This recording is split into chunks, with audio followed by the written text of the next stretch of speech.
حلاوة الظهر، الرسمة اللي ورا حلوة قوي قوي مع الكبشول اسود بنفس خامة الكم والبنطلون يا جماعة، سادة خالص بدون اي حاجة، مفيهوش اي حاجة، جينز تماما. الجاكيت بس هو اللي جينز، الكم بيكون بنفس خامة البنطلون والكبشول. وزي ما وريتكم وعايزة كمان اوريكم من قريب الطباعة، شكل الطباعة بتاعته. بصوا بصوا الالوان الخطيرة. ابعتوا لنا بقى، قولوا لنا رايكم ايه في الموديل ده، وكمان ابعتوا لنا رايكم في الموديلات اللي بتاخدوها مننا.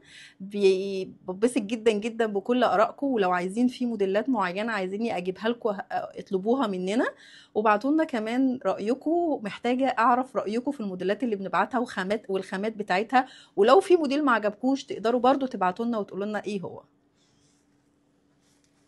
الترنج ده حلو قوي قوي يا جماعه، علشان البنطلون بتاعه بيكون بنطلون ساده اسود بدون اي تداخل فيه جنس ولا اي حاجه خالص، وتقدري تلبسيه على اي حاجه. وكمان السويتشيرت تقدري تلبسيه على اي بنطلون جينسي اسود، يعني معاكي طقمين تقدري تغيري فيهم، تحفه قوي.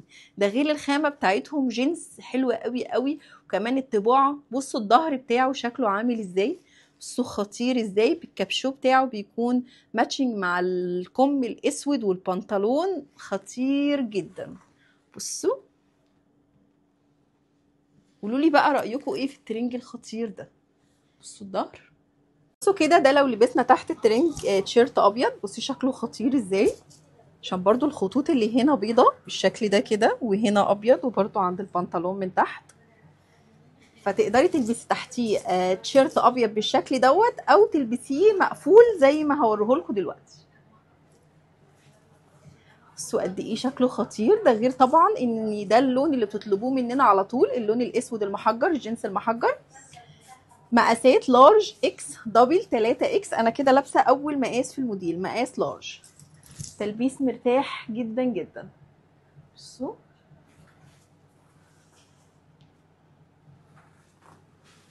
زي اوريكم برضو التفاصيل من قريب، بصوا خطيره ازاي.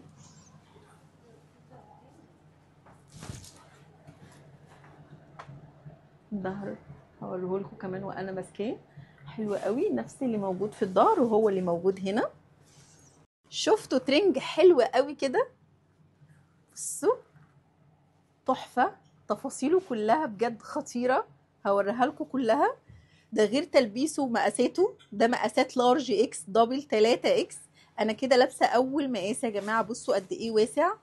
بصوا البنطلون من هنا كده قطن ديجونال بالكباسين دي كده، الخط السبور. بصوا من هنا كده